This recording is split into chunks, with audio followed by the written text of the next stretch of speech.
Welcome back, Benchwarmers. The NBA season is officially underway, and we are checking in to see how things are looking. There are a lot of headlines already, and we're only 1 month into this marathon. Players in new places, injury woes, and some teams off to a surprisingly hot start.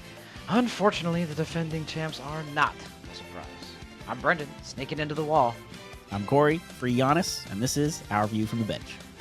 Before we get started, if you're not already, don't forget to subscribe to the channel, hit that notification bell so you never miss any one of the new episodes. Also, if you could please do us the favor, if you like what you see or hear, please don't forget to smash that like button. Smash it for us, come on, it's free. It's free for you, it's free for us. Helps out the channel a lot more than you probably think. Hell yeah. NBA basketball, my friend. It's that time of year. I personally am one of the type of people who can kind of only pay attention or have most of my attention on one sport at a time. So being that we just recently, okay, it's been like a month, but recently left baseball, although I kind of stopped paying attention because, Yeah. obviously, I've been focused on football, and I don't have too much time for the NBA, which is why we didn't do like a pre-thing, or I can only do one at a time. But Corey was looking at the dang videos where he's like, bro, we are only talking about football. Let's switch this up, right, bro? Yeah, we did the World Series preview, and then other than that, it's been five on it, fantasy update with Blueprint, which is cool and a lot of fun. But yeah, we got to mix it up a little bit. We've been losing a lot on 5 on it, so maybe we take a break for a couple weeks and try a little few other topics. Well, you know what I actually learned, right? So I went to Arizona this past weekend to go visit my mom and my stepdad, where gambling is legal. Mm-hmm. And so what I did was I kind of went through the whole weekend, just try $5 here, $10 there. I'm not throwing away a bunch of money. I'm not rich. But what I've learned and what I thought about when I was there is I think we don't do it enough. We don't know who's doing it often. We don't know who's. So there's that. And the other thing that Corey and I had talked about is I think we're trying to think too big picture. So stay tuned for the next I Got 5 on it, because we're going to try to be a lot more focused. We've kind of got an idea on how we can try to be a little bit more exact and guess these things a little bit better. So yeah, stay tuned for that. But he's right. We've kind of been losing our ass. We did win one, so we haven't like lost money this year yet. But we're not yet. I don't like that you said yet, man. That's not good. That's not good. I'm just saying, like, let's be real. We're honest here. So. We're a terrible gambler so far. We're like, because the thing is like our parlays, we hit like 4 to 5 most times. I know. Like most times we're always off by like 1. So I don't feel like it's not like most times we're getting 1 right. You know what I mean? It's like, why did we think we were even close to this one? Most times we're getting 1 wrong. Exactly. So we're not bad, but we're not great. So, but this isn't even about football. Here I am. I got carried away talking about football on this basketball episode. So apologies, especially to the guy who said that we should start talking about the topic immediately. We'll get to it. So the NBA, we're going to start off on a little bit of a somber note. Luckily, nobody's dead, but Greg Popovich had a mild stroke the other day. Corey, you read a little bit about it. What's going on there?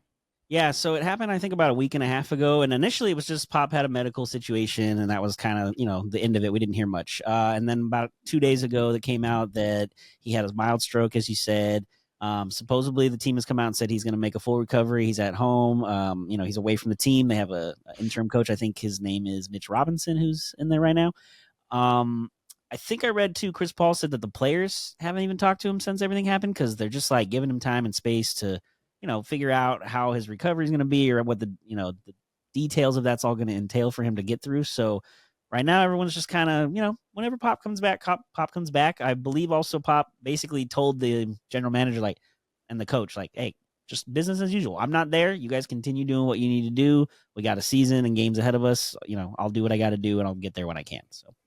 Yeah, I mean, he hires these people for a reason. They're not out of the streets just trying to what's basketball? I mean, so they know what they're doing. So I like that. I like that. And I feel like Pop does that for a lot of people under his coaching tree, to give them that confidence they need to be able to do it. Right. I mean, Becky Hamilton, right? That's her last name, right? Becky Hamilton. You stole the words out of my mouth. That's exactly what I was going to say. I mean, Becky Hammond probably wouldn't. I mean, not that Hammond. She wouldn't be. Not Hamilton. Wouldn't not be coaching in the WNBA at this point regardless, but the fact that she was able to be on the coaching staff in San Antonio, coach the summer league team to a championship, step in, I think, and be a coach a game or two when Pop is off. Or how sometimes you just, I'll take the night off. I'm going to sit on the bench, but you coach today. Especially when his wife was kind of ailing a little bit, Yeah. And that's the other thing too. It's he's not got anything to stay home and retire for. So it's probably one of the reasons he's going to continue to, or has continued to coach to this point. But we just, wish him well, and hopefully we get to see him on the sideline sooner than later. Yep. Prayers up to you, my friend. Absolutely. I wish you were my friend. That'd be pretty cool.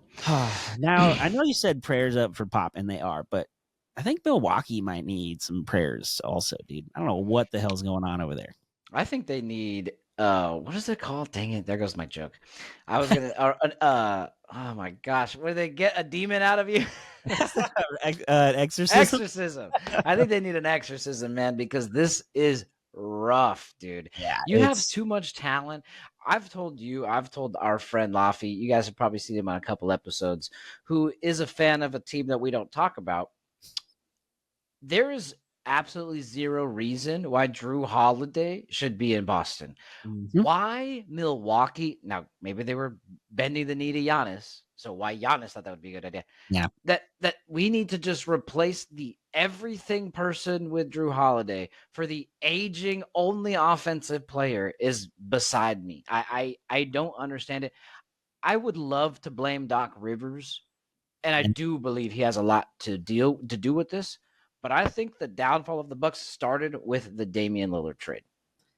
I mean, you're yes and no, because That's my opinion. no, yeah, and I could see why you would think that. Totally logical. But also last year when they started the year, when they fired Adrian Griffin, they were in first place in the top 3 in the East. They had like 30 wins already. So it wasn't a terrible start. Now, obviously the locker room didn't obviously love Adrian Griffin, but Which they no were one knew winning. about, but And yeah. they won more with him in that time period than they have with Doc since Doc took over. I think Doc finished the season last year under 500 as a coach for the team. Like, I don't know what's going on. You got Dame averaging 26, Giannis is averaging 30, and they're 4-8. I'm like, what is happening? Well, because they're giving up somebody who averages 40 and 35 on the other side. Because Giannis is the only person who even plays defense. They're slower now than they were before, because not only is Drew gone and Dame is, I'm not saying Dame is slow, but he's slower because he's older. Now, the rest of the team, Brooke Lopez, Bobby Portis, they are an old team. Hurt Chris Middleton, who can never seem to be on the court. They're old, and Giannis is reeling. And the worst part, and I can speak to this as a Laker fan, is that they decided, you know what we actually need? Besides this terrible head coach, why don't we get a terrible assistant too? Darvin, come on back. I saw how well you did in LA. Why don't you bring that tone here? And here they are, 4-8. Not only that, did you notice somebody who signed from the Lakers to Milwaukee this year? Taurean Prince, who played way too many minutes last year under Darvin Ham. So I don't know if that's what's happening in Milwaukee with him too. I'm not paying attention to their like minutes per game or watching every game, Right. But where they're at right now is absolutely just, I don't know, not shocking, I guess, because like you said, they're old and they already had their window to win. But now Brian Windhorst is coming out saying they've basically in the first 2 weeks of the season have called every team in the league trying to do some kind of deal of something. But because they've had so many big contracts, Giannis and Middleton and Dame now being there, they're in the second apron. So they're kind of stuck. They can't add a salary onto the team. They can't give up multiple players for one guy. Like there's all these new rules of the last 2 years with these apron things, and they're basically stuck in a corner, and they're just going to have to like ride it. And maybe they'll get somebody that gets cut in the middle of the season and, does a buyout market kind of stuff. Buyout market thing, because they'll be cheap and they can maybe sign those guys. But I don't even know what the rules are for them on that. So they might just be stuck with this team for the rest of the year. And maybe Doc will be out of there too after a year and change. I'm sorry, you were kind of breaking up. You said maybe Doc would be out of there? Well, okay, so he fired Doc in the middle of the year. Ham takes over. That's not better. And then I don't know who you hire next year anyway. No. I'm with you on Doc's probably going to be here for this season. What I'm saying is definitely not a maybe. This fool needs to leave. If not, I think Giannis needs to demand it. Be honest. He just needs to retire and call it a day. Doc needs to go away, because not only has he ruined the Bucks now, I mean, he ruined Philly when he left there too, the last job. It's just been a mess everywhere Doc goes lately. Clippers, all of it. But it has been so bad everywhere he goes. You know how they always say LeBron builds up the team and as soon as he leaves, everything falls apart? Doc does the same thing, but he doesn't play on the court and he doesn't win. Literally the opposite. He a team is great and ascending, and he shows up and makes it crash. Yeah, it's not good. He's literally just riding off of one run with 3 or 4 Hall of Famers, depending on how you cut it. Like that's not, you didn't do anything. You know what you did? You created the first, not you, somebody, Danny Ainge created the first big 3. And that's why you won. You were like, yeah, man, play some defense, and Rondo, you should pass. And Paul, shoot a lot. he was already there before the big three got there. He had Paul Pierce already, and they weren't winning. So I don't know how else you could say Doc. Oh, Doc was the best. Well, you weren't winning before with what you had. So I don't know how I hear the It's not. But I mean, let's stick with then Philly, like you were talking about how he ruined that team. Yeah. Nick Nurse is doing his best, right, to kind of get things going. But I don't know if it's Embiid who's just throwing crap everywhere. I know Maxi's hurt. I know Paul George started off the season hurt. They're just kind of all over the place. They're not terrible. I did watch them play. I watched the second half of the Knicks game that they played yesterday while I was making dinner, and they were sticking with them. They can play. It was Embiid's first game back, so he didn't play a ton, nor did he play really much in the fourth quarter, even though it was somewhat close. And I won't get to the Knicks because we'll talk about that tad, but they didn't look that good either. But Philly just looks average. I think it's mostly because they're still missing some key pieces. But what do you see in Philly?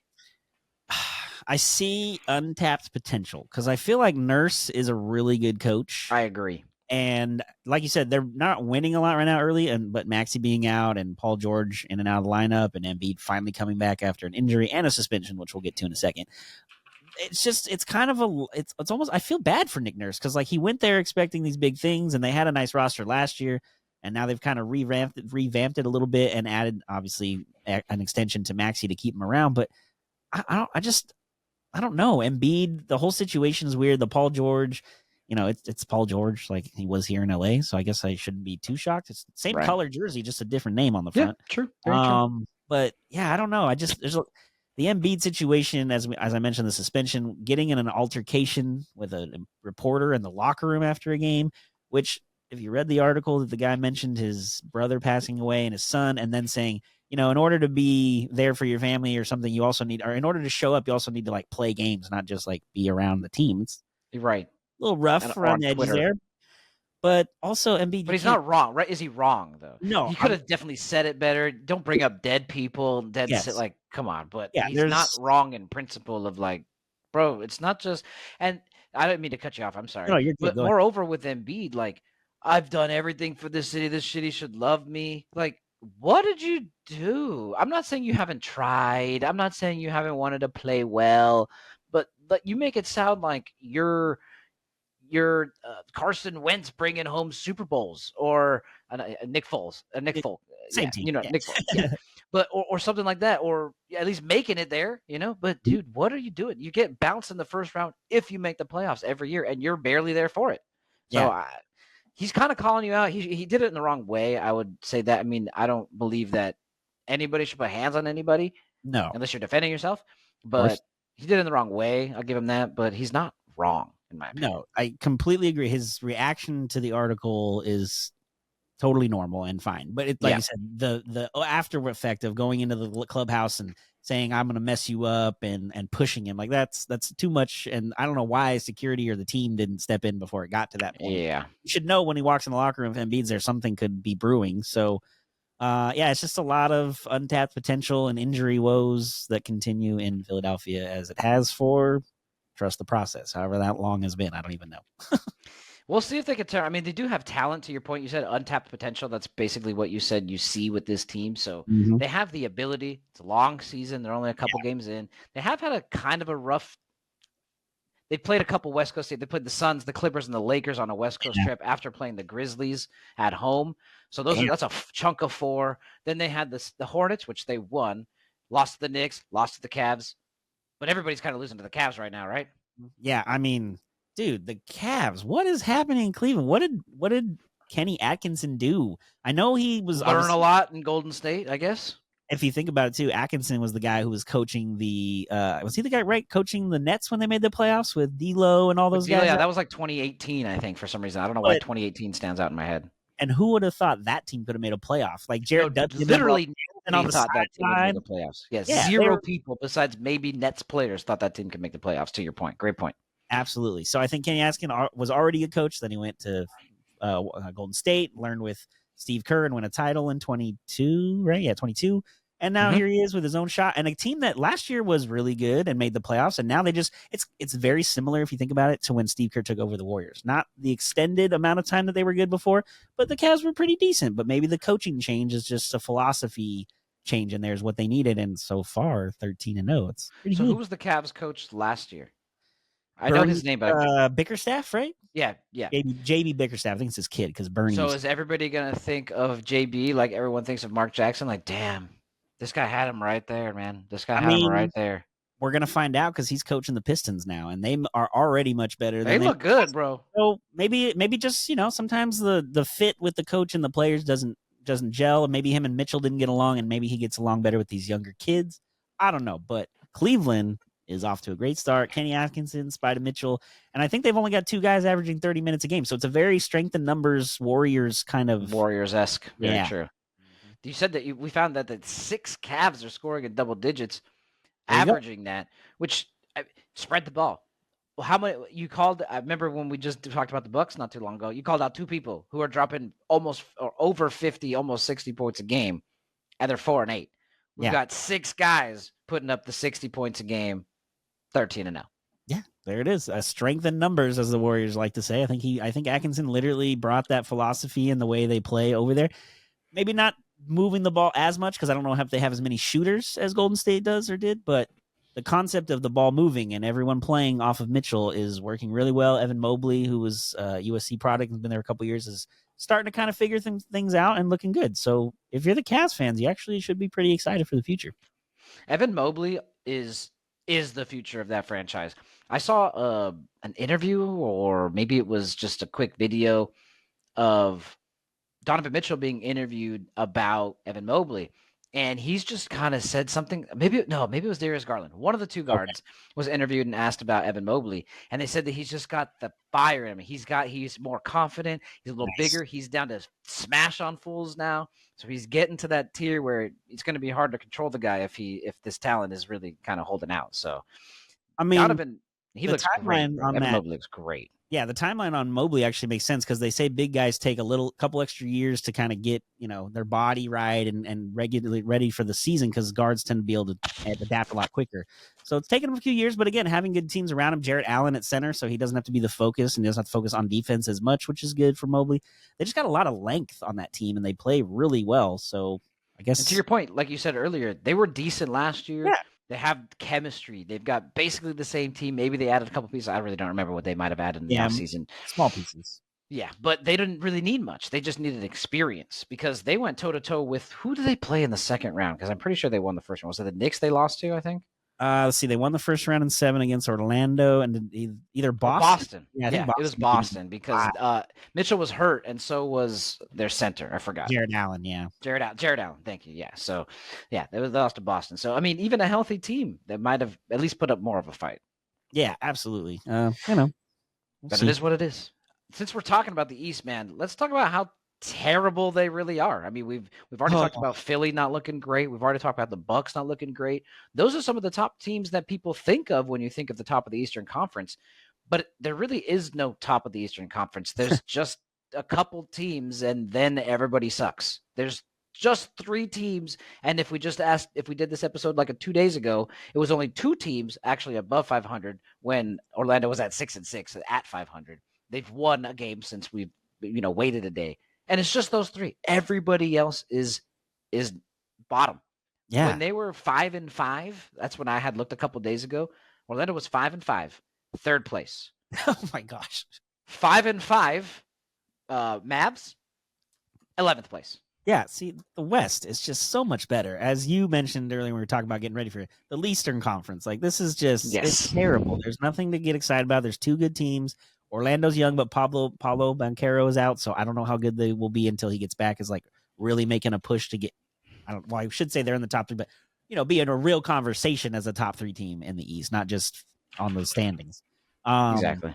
Yeah, I don't know, man. It's just the East. I don't know. Let's thank God. At least, like you said. Yeah, it's pretty crazy to think about. I mean, the two win Raptors, the 2-win Sixers, the 4-win Bucks. Some of the teams that we're used to seeing are just not great. Where do the Bulls are 5-7, the 6th seed, bro? Like, what are we talking about? The Lakers are the 6th seed, 7-4. Yeah, I mean, again, it's only 10 or 12 games, so there's a long way to go. But it's not a promising. You think they're improving though? Like, is this going to be? Obviously, they're not going to just have 3 teams. But Maybe not obviously. Most likely not going to only have 3 teams above 500, but I mean, we're talking this could get to where maybe just the first 5 seeds are at 500. I mean, it's very possible. As Philly gets healthy, maybe they figure some things out and get on a roll. You mentioned the Knicks earlier; they're not too hot right now, and they've had a couple close ones not go their way. So maybe they gonna go in there. There's just a lot of questions in the East, and again, thankfully, we like the West, so at least we get a lot of action and some good matchups. True. One of them, unfortunately, is not the Pelicans right now because there's nobody playing for them. It is Yeah, I was just about to say that. You keep bringing up injuries for the Sixers. They only had, I mean, granted, it's their 2 best players, but at least it was limited to about 2. Yeah, the Pelicans. It's like I think was it before the season started. Like the first game, Dejounte Murray broke his wrist, and we're like, oh, Yeah, it was. I think it was preseason, bro. Honestly, maybe no. It was the first game within minutes. okay. I thought it was early. I knew it was early on, but I couldn't remember for first or second game or last preseason. But yeah, that's not a good start. And now Zion's out. You've already. I mean, it's just everybody. Murray, McCollum, Hawkins, Herbert Jones, Zion Williamson, Jose Alvarado. They're all out right now. Like, I don't even know who's playing for the Pelicans anymore at this point, besides Brandon Ingram. He's the only guy I think that actually is still playing. And he's doing it all by him dang self, especially in a tough Western Conference. Some of these names aren't maybe the biggest ones, besides obviously like Zion or McCollum. Yeah. But Herb Jones, if you watch the Pelicans, and Jose Alvarado, if you watch the Pelicans, those two are vital to that team. Without that team, not only on defense, which is probably where most people think, Herb Jones is one of the best sniper threes in this league. He is so good at catch and shoot. It's crazy. Now, Zion being out is normal, unfortunately, but the rest of them is not. So, yeah, well, I'm just saying. I'm glad we have Anthony Davis. What? Yeah, McCollum's getting older. You know, that kind of plays the game. We've had the Zion thing since day one. It's the weight issue or not. I don't know what the issue is or problem. It's just constant. It's always something. And it's kind of like, I mean, he's not Greg Oden bust yet, but we're getting to a point, man. Like, I don't even know if you're going to get another contract after this. This might be it. And I mean, they're guaranteed. So get your money while you can. Someone's going to hand him a contract, but he's not getting what he thinks he deserves. He's not getting max. He's not getting, let's just say he ain't getting north of 30 with his injury history, unless it's a really desperate team. I'm talking the freaking, I don't know, the Raptors are like, well, you know what? We need somebody up here. You know what I mean? So yeah, we'll give you 35, 40 million because we just need somebody for the fans to buy tickets and come see kind of thing. Well, do you think the Pelicans regret giving him this contract?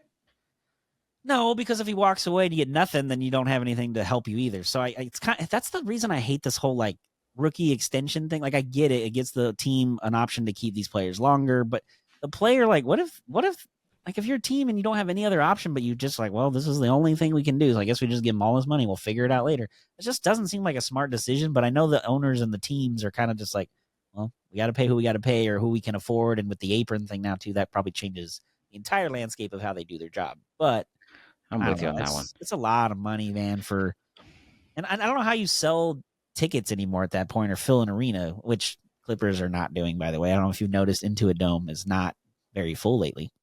I don't watch Clipper games. I will ask my 2 Clipper friends. I have 2 Clipper friends at work. Shout out Lauren and shout out Chris. Lauren actually season ticket holder. That's how much of a fan she is. For a while. Like her dad, like she is diehard. I'll give it to her. Hey, that's legit. We give her crap at work. Sorry. Much love, right? But and she takes it, man. She is good. She's quick. She'll snap back too. Not much to say in a Clipper Laker rivalry, but just in general, she's pretty snappy. So, but you know, they don't look bad though, to be honest with you. Because let's bounce it back off to Zion. That's another contract that maybe the Clippers might be regret. Now, it's hard to open a brand new $1 billion arena with James Harden and Ty Lue as your headliners when one of them is a coach and one of them is 40. Yeah. So I understand that they needed somebody, and Kawhi's a big name. He still hasn't played. There's no timetable for his return because nobody ever knows anything about Kawhi. Nope. So what do you think they want Paul George back?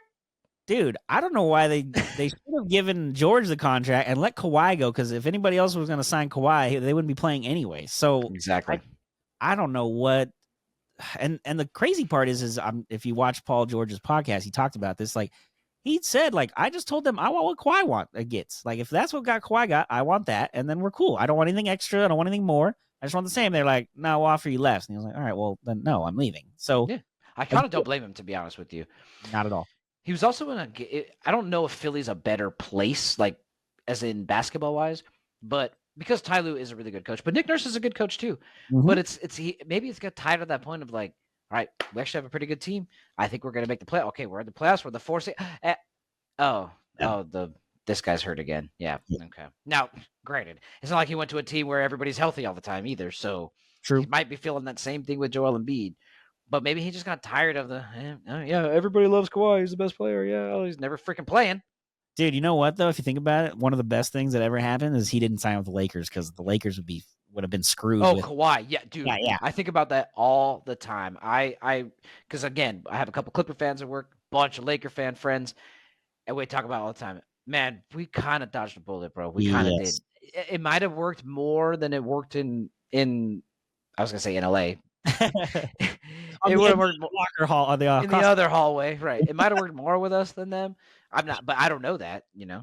If he's not playing, it doesn't really matter how good you might be or how well it might fit if you're sitting on the bench. So yeah, absolutely. It's not good. And it just sucks too because, like you said, they're opening this new arena. I know they won. I think they're 3-4 so far at home. So they're whatever. But PG came back to town. They booed him, and he talked about that on the podcast. What are they overall? 6-5, I think. Okay. So they're right there. They're not terrible. No, like you said. Well, the other thing too is Ty Lue gets players to play. He knows how to create a system and use the guys correctly in correct roles to then get to the best. I mean, before they had Kawhi and Paul George, he had the Clippers pushing the Warriors that one year in the playoffs. So he knows how to coach basketball and get guys to buy in. There was nobody on that team. No, it was Lou Will, Pat Bev. Like I remember that interview. That's my favorite interview of all time, bro. I love that interview. Honestly, for those of you who don't, I'm gonna find a clip. We're gonna put it in here. It's like 30 seconds when he's talking about how he could guard Kevin Durant. What you want from us, man? What do you want? Is Kevin Durant? It's so funny. We're gonna throw that in here. I'm gonna find a clip of that. We're gonna find that. So, but yeah, check this out. Shelly Smith from ESPN. Over here. What more could you have done to slow Kevin down, especially in the first half? I answer this. Go ahead. Answer you. What you think? You played basketball before? What you think? Honestly, that's an honest question. What you think? You watch a lot of basketball. You with ESPN. I mean, he's Kevin Durant. I promise we tried. We didn't roll over. And we didn't just say, hey, man, you know what? Just come on, give us 50 tonight. Of course not. He's a hell of a player. The shots he took, he made some tough shots. If you was a coach, what would you tell us to do? Thank you. We tried everything.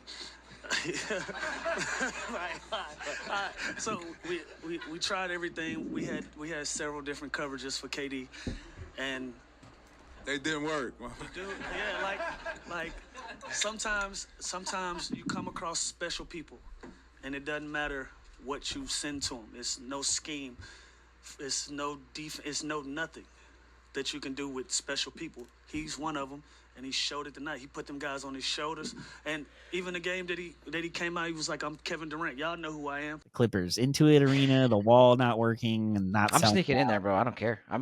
Go Clippers. I'm ripping shit. Yeah, baby, right here. To be honest with you, they said they'll kick you out, but they might not because they just need people in the seats. So one of those things that actually isn't working too. My friend was telling me is sometimes because everything's like the touchless, you just walk away and it's supposed to charge you. Sometimes she doesn't get charged. Yeah, I've heard some. Still not working, man. Well, hey, if I get out with free food after I pay $70 to park over there and go to the game for whatever I pay for it, I'm not even mad about it. Balmer, you got enough. You'll be fine. Exactly. Balmer was probably there for Paul's return. Did they do anything for him? Yeah, they did a little tribute video, before the game, 30 seconds, and showed a couple highlights, and he waved his hand. But then once he was playing, they were booing him, and he was talking about, like, I don't know why they're booing me. Like, I didn't leave because I didn't want to be here, or like I didn't demand a trade. Like that. It just, they didn't give me enough, and they gave Kawhi more, and he ain't even playing, and so I'm gonna go get something else. And I was here for 5 years, so it's Clippers fans. I mean, they're not the brightest. No offense, Chris, Lauren, sorry, but Yeah. But Paul George had his return, and now he is left town again, and now Klay Thompson has made his return to Golden State as well yesterday. Honestly, dude, I had it on. So one thing I'm making a point to do this season is watch as much Tuesday, Thursday basketball as I can. Obviously for Inside the NBA. I'm not like this. I'm not gonna like cry, but it's like what we grew up watching, man. It's like it's so basketball. I don't get why the NBA didn't renew it, especially when they matched money. I Yeah. really don't get why the NBA didn't just pull them back. But so it's gonna be missed. So to your point, I was watching the game. I watched the tribute video. It was so good. I love at the end it said thanks number 11, thanks game 6, thanks captain, thanks Clay. I was like, dang, that's cool. That was really cool. So, and honestly, they were the opposite, bro. They weren't booing anything. I don't even think they booed him in the game, bro. There's nothing to boo. It's similar to No. Paul. Granted, he didn't bring you championships, but No, what but the heck did he do? But it was really good. Did you see the video or any of that? yeah, I saw the video. Heard the clip of it as well on the radio because they played on ESPN LA. Because Michael Thompson, his dad, is the Lakers radio color guy, and he was in the studio the next day, so they were talking about it. And he was like, "Yeah, I wish I could have gone up there, but we had a game the next day, so my wife went up there, and they gave out captain hats to the entire stadium, and everybody wore them. If you look in the pictures, you can see literally almost every person is wearing the captain hat because that's how much they love and care about Clay." As they should. Yeah, absolutely. And there was people like, oh, and Steph didn't say anything before the game, but Kerr came out and said that Steph and Clay talked before and said that Clay didn't want to have to do any more focus off the game than they had to. He understands the video, but like he didn't need any speeches from and Steph. He's like, we're just here to play ball. Let's just do our thing. And I kind of like it because again, it's been there so long. There's nothing else Steph can say that the fans don't know already about it. This guy's good at basketball. Right? Like you guys love him. No and shit. Rocco, his dog, if you have his bobblehead and all that. So like I love it. I think it's great. The Warriors did a fantastic job welcoming him back. He'll have a statue there someday, I'm sure. You saw all the employees lining the tunnels and stuff too? Yeah, that was cool. They went all out as they should. I don't think they wouldn't do that for Steph or Clay. Draymond if they were to have left as well.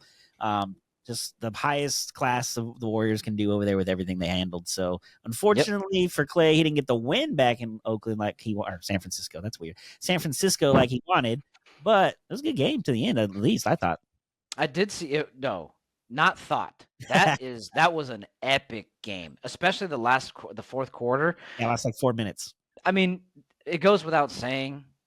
I'll just say this, and you guys will understand. Stephen Curry. Okay. Yeah. So that happened. That happened in the fourth quarter. It was amazing. If you haven't seen it, go check out the replay on YouTube. The last 4 minutes are insane, and he is his vintage self, of course. It looked great. It looked honest. So they're off to a hot start. They look good, which is cool. I don't hate the Warriors. That's the thing. I don't like root for them. I'm not like, go Warriors. I'm a Laker fan. I get that, but I don't hate them because honestly, the time where they were good, we were bad. Yeah, and they were so fun to watch. Like, I rooted for them. Yeah, crowd for Oracle was loud, and the Warriors chant like "Warrior." I went to a game at Oracle because of that. I'm not a freaking. I went and saw the. It's not like I went and saw the Lakers. I went and saw the Warriors and the Blazers with Dame and CJ was still there. It was insane. Whoa, it was loud, bro. I could barely think. It was awesome. So yeah, just a good team. It's cool, and with Stephen Curry, bro, he's a legend. So it's just fun. It's just fun to watch. Absolutely, super fun to watch. Wait. Actually, Corey, I think we're actually getting an update. Yeah, let's send it out to the field to the guys for a blueprint update.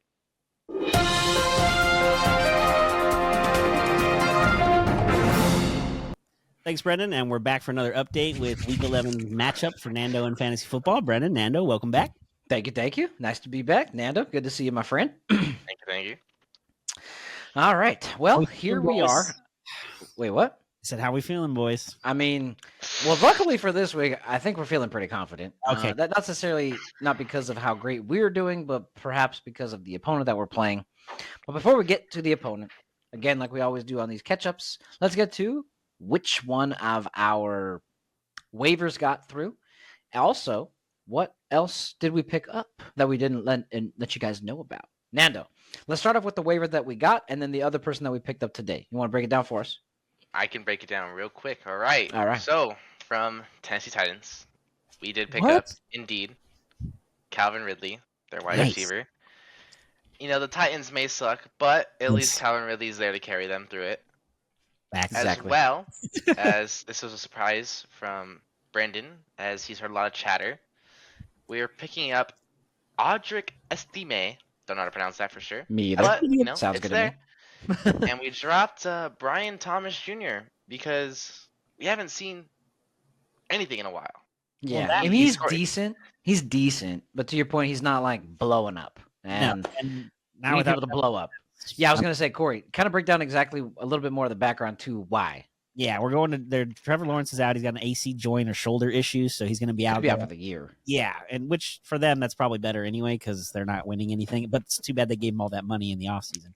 But yeah, so they're coming in. I think with who's the guy who left New England that drafted from Alabama? I can't remember. Jones. Mac Jones is back in the starting lineup. I feel really bad for Jacksonville, but wait a minute, I don't because I don't like the Jags. So. True, just a guy. Yeah, so with him being out, Lawrence being out, Mac being in, they're playing Detroit this week, and then they're on a bye week. So it was kind of stacking up to where this guy might, even if he does well, maybe we'll be able to pick him up because the bye week if we want to get him back. But I'm really curious about this back. I know we don't need running backs, but there is a flex position, right? So we have our two main starters, definitely Kyron every week, switching up between Kareem and James Cook, depending on the matchup, and then how long we get Kareem for.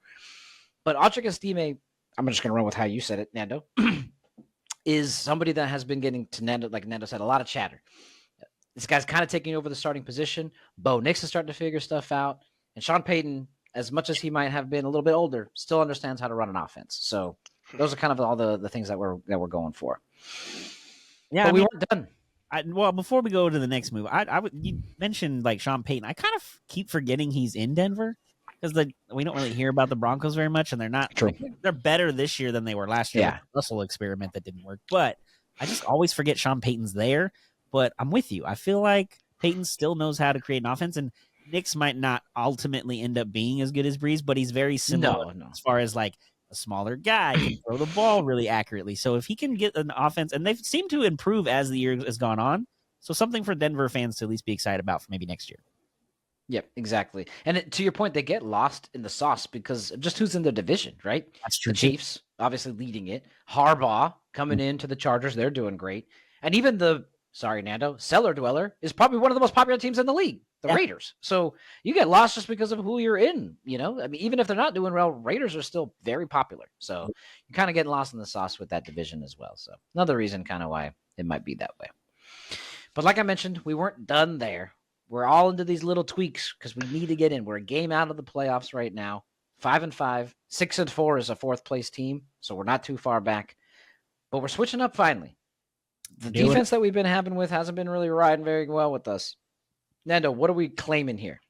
So Chicago and Green Bay both have 80 points scored over time. Chicago's big reason why it has 80 points scored currently is because it had one good 24-point game.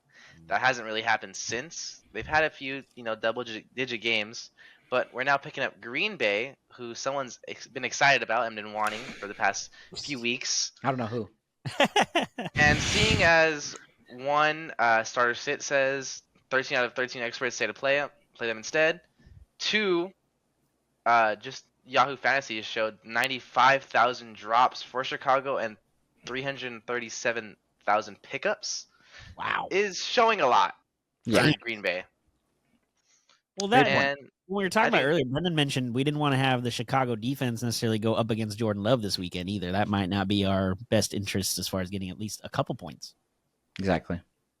What were you going to say, Nando? I wanted you finish your point. Well, it's just, Green Bay has at least shown throughout the weeks that it can score some points. And with how our recent weeks have been, we're looking for as many points as we can get, especially to climb the ladder of the current league standings. Exactly. No, very true. And one of the things also, now we don't know if this is good or bad, but Chicago offense has been terrible. They haven't scored a touchdown in, I think, like 2 or 3 weeks. They've been really bad. I know they played the Cardinals, which is crazy that was one of the better defensive teams. They got their ass kicked there, but they just haven't been looking good. And then they fired their offensive coordinator. So we don't even know what the Chicago's going to be. Like, are they going to be free now? Like, because they're rid of the offensive coordinator? Or are they kind of just going to be stuck because that's the only game plan they really have is the one that he set up? So we want to run with Green Bay because we know that Jordan Love knows what he's doing, and these Packers are kind of rolling right now. Yeah, and even if they, with the new coach or the coordinator, it's still a division opponent. You already played each other once, so it's not like the Packers don't know the Bears, even if there's going to be some new wrinkles they're not aware of. But again, it's a division opponent. It's the same coaching staffs for the last couple of years, so they know each other. There's not going to be a whole lot of surprises. There might be a few more this weekend than normal, but I can't imagine it's going to be anything too crazy that the Packer defense can't handle. Well, fingers crossed, Corey. I hope you're right with this one. I know we had a Dunze on our team earlier this year, but again, that offense wasn't moving. So we've moved away from Chicago dang near completely now. As long as this waiver goes through, it will be the last straw. Yep. With that, though, let's move to the matchup. Throw that up on the screen here. Again, looking like I don't want to say easy week. Anything can freaking happen. He doesn't have Christian McCaffrey in, which he probably should. He's sitting on the bench right now. But this is where we're standing right now. Nando, I want to kind of give it to you. We kind of let him, because this is one of those weeks where it's a little bit easier to hopefully get a win. We wanted Nando to kind of run with some different ones this week. Who do you want to play? Let's test the waters here. This isn't one of those weeks where we need to see who is the most projected. And a couple of the people you've chosen now, do you want to kind of let us know who the ones you've plugged in here and maybe who you've sat? So besides Joe Burrow playing, of course, Kyron and right now Kareem and Brock Bowers, and of course my favorite kicker, Chris Boswell, I switched out our flex position. It was James Cook originally, and I'm just a little scared. I know we at one point we played Kyron. We didn't play Kyron at the one time it counted when he scored 30 points against San Fran because we were scared of the opponent. Yeah. But Kansas City, I know to your guys' point, it's been bad backs, but I think Juwan Jennings can at least give me something to show this week, even if it's a few points or if it's more than McCaffrey, because I think he's a good player, but he has an Achilles injury after his Achilles injury, so True. it's just wondering how he's going to still play.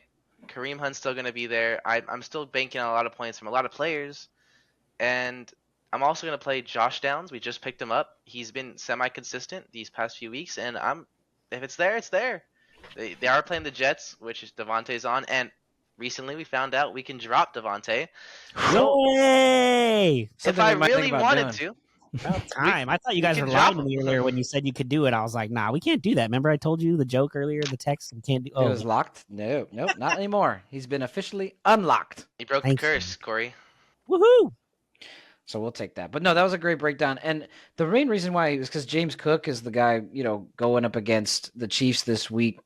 And they're a good defense. So I get why you're kind of just wanting to switch it up. And if there's any week that we can play with it, it's this one. I'm kind of with you on the Josh Downs one, too, to be honest. This one is less risky to me. It's more the Juwan Jennings instead of James Cook that's more risky. And only because, one, the Jets couldn't stop anybody. Kyler Murray lit them up last week. It was easy. Every play was a chunk play. I watched it. I was happened to be in Arizona visiting some family, so I watched the whole game. I'm telling you, if it wasn't a 7-yard game, it was a first down every time they touched the ball. So the Jets defense is starting to reel because the offense can't stay on the field, so they're just constantly tired. So I'm not actually opposed to the Josh Downs one. It's the Juwan Jennings one. But hey, if we're gonna play with it any week, this is the time to roll the dice. What you cool with that, Corey? I mean, it makes sense. Some of his logic, right? Couldn't argue with any of the points. Like you said, when we were looking at the roster and trying to figure out, okay, who's the flex? Because you and I were kind of thinking Cook. Because again, Nando mentioned it early in the season. We were like, Kyron against the Niners, like they know each other. He's not gonna be able to do anything, and then he went off. So that's kind of where you and I were. Where you're right. Chiefs defense is good, but Buffalo Bills have been pretty good all year, and they haven't really had. And Kansas City in Buffalo, and Kansas City's offense is not great. So depending on how many minutes the defense is out on the field, could contribute to Buffalo being able to be a little more dominant and running the ball with Cook to get the clock out. But again, to your point and Nando's point, it's up to him. And if this is the week we're going to try things before we get into the playoffs, this is the week. I mean, we're projected to win by 40, so I feel good. Yeah, agree. Well, that's pretty much it here. We'll make sure you guys check back in. We'll have the episode up Monday or Tuesday, kind of letting you know if we did get that moving to 6-5. Again, we understand it's an easy matchup, but everybody else gets to play this guy too. So it's not like we're the only guy playing him. In fact, we took forever to try to play him, and now we're finally getting our easier week. So yeah, hopefully.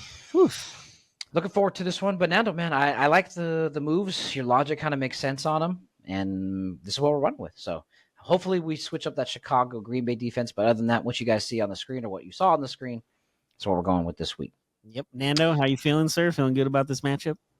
I'm looking for a win. That's right, baby. Look for that dough. I like it. I didn't hear a lot of confidence in it, but I'll take it. I'm looking for a win, coach! Let's get it. All right. Well, now that we're all caught up on waiver wire claims and hopefully one more on Friday when we get the approval of that, we're ready for week 11. Let's toss it back to Brendan and Corey.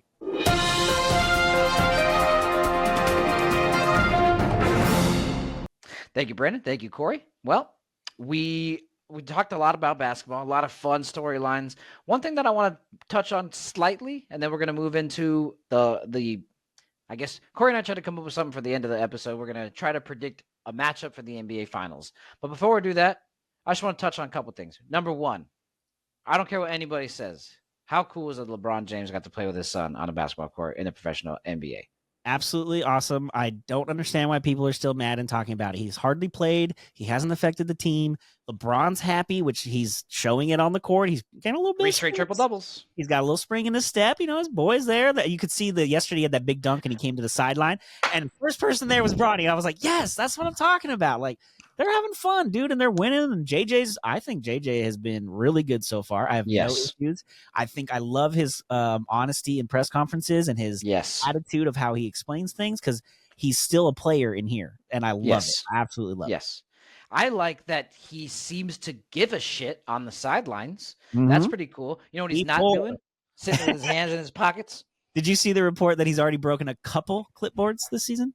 That makes sense. Like, slamming, and I mean, that means he cares. That's what I want, is a coach who cares. Because what it means is it gets the players to care, because they're like, dude, this guy fucking really wants this. Yeah, and let's get this, man. Having never won a title as a player, he wants to get one as a coach. He was in the finals in 2009 and lost to the Lakers. If he could win one as in Orlando, right? Yep, that would be awesome if he can get one, for the Lakers too, especially. But agree, yeah. So I just want to give a shout out to the Lakers. They're looking decent. Started off really hot with 3-0. The only game that I'm mad that we lost, and I'm not even that mad, but still mad that we lost, is at Detroit. Yeah, I don't care that if they're an improving team. I get JB Biggerstaff is doing work there. He's trying to get this from the where they were in the cellar last year, but that's still a game that the Lakers should win. A 1-5 or 1-4 road trip, not great. Agreed. But luckily we're still able. No, it was 1-4 because we're 7-4. So a 1-4 road trip, but luckily we're undefeated at home, so we're still looking good on the season. So any last thoughts before we move on? No, I'm with you there. I completely agree with the Detroit game, but I do understand they should have won, but I really like what Detroit's got going over there, and I think they might really surprise some people and maybe even flirt with a play-in spot in the East. This East, bro, they might be a 5 seed. Who knows? How did I say it? Maybe they'll be better than that. Okay, so you got them in the finals then? Is that what you got? Nah, I don't got them. Oh, okay. But as far as my finals matchup, I think both of these are going to be a little shocking, because I don't think, maybe one of them. I kind of think the Cavs get there from the East and are going to go against the Thunder. I know the NBA is going to hate that as far as markets, but I think Cleveland and Oklahoma City. Yeah, but both teams kind of have the same blueprint. They're young. They've been together a few years. They have Cleveland has a new coach, but OKC, they both went to the playoffs last year, lost in the playoffs, have gotten some experience as a group. Got the first round, lost the second round. Yep. Now Chet might not be here for a couple weeks, but I still think once Hartenstein comes back, they'll get a little more defensive in the paint, which I think will help them long term in the West, especially come playoff time. I don't know. I think this might be that's the next step for OKC, is to get to the finals. And I don't know. I think the Celtics are amazing and they're great, but it's just so hard to get back to back. I just don't see them getting there. So I, for some reason, think the Cavs, again, learned from last year, have their experience, and maybe this year they finally get over the hump over the Celtics and get to the finals. Now, who's going to win? I don't know, but that's who I got. Okay, that's not bad. I fucking hate this team so much, bro. I truly don't think there is a contender in the East besides the top two, Celtics, Cavs. I'll give the Cavs. They look good. They look good. Mm-hmm. The only other one that I really think kind of has a chance, to be honest with you, is New York. Yeah. And only because they really are talented. I think they'll be too tired by the end of the season because of the way Thibodeau coaches. Mm-hmm. But they are really talented. And they didn't make it to the conference. Yeah, they made the conference finals last year. Lost to the South. That's right. So no, I lied. Remember, they lost to Indy. They lost to Indy. That's right. They blew it against the freaking Pacers. That's right. That's right. Because the Pacers then lost to the freaking Celtics. What an easy road to the finals. You're welcome. Why don't you just hand him Drew Holiday and the freaking cup? Jeez. Anyways. So I do think it's really only those three teams that can actually make a finals. I'm not saying those are the only two good teams. I know Orlando's going to be tough. Bucks might get it together. Philly gets healthy. I get all those things, but Philly's been over, in my opinion. Just, I don't care. It's not working. It's not going to happen. So even the good luck, Nick Nurse, but I don't know. Yeah. But I still don't think anybody's taking it from these champs, unfortunately. I have the Celtics going back to the finals. I don't want them to, but they have the same fucking team that nobody could beat last year. What is going to change about this one? The only thing that would stop him, and I'm actually not wishing for this, is major injuries to like Jaylen Brown or Jason Tatum. Correct. Maybe even Drew Holiday. Yep. Yeah. I think they can get by with Kristaps. I think that's like a freaking. It's like the Corvette in the garage. It's like, yeah, I mean, I guess we could use but we don't need it. We got the truck, we got this car, we got the sedan, we got fuel efficient, I guess we could, but they don't need it, right? So that's just a luxury. I'm thinking the Celtics make it back, but I'm not actually as surprised with your Thunder pick because I think they have an option too. The weirdest thing, I don't know why, my first gut instinct was a finals repeat from 2 years ago. Was the Warriors. So I'm torn because I think the West is wide open. Part of me wants to pick the Lakers, to be honest with you, because I really do think that like top 6, 7 teams are viable options for the finals. Yep. Because the West is so stacked, as we talked about earlier. So in my opinion, I'm going with Celtics. I want to say Warriors, but to switch it up, because obviously that matchup just happened, Thunder. So those are the two that I'm thinking in the West. That one's too hard to pick, bro. The West is hard. So I'm surprised you were able to come up with that. Completely. I had to look at the standings and think about it for a few minutes. I didn't just write that down. I was like, I want to see. And I was starting to think of injuries and rosters. And you're right. The Lakers could be one of those teams, especially if they make a move before the deadline and kind of switch some things up with a couple definitely spots. that. Yeah.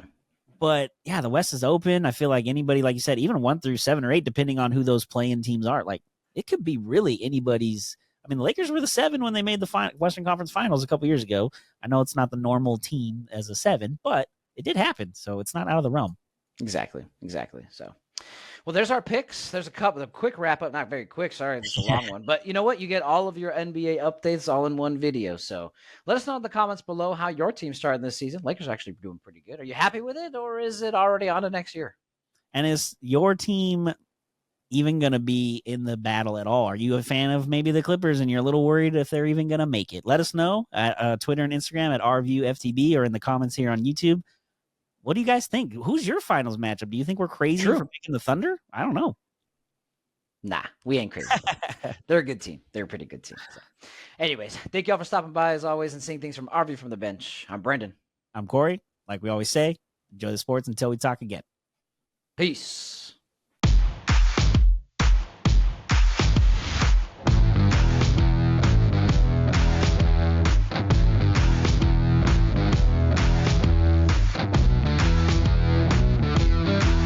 This was a Sycamore 4th Studios production.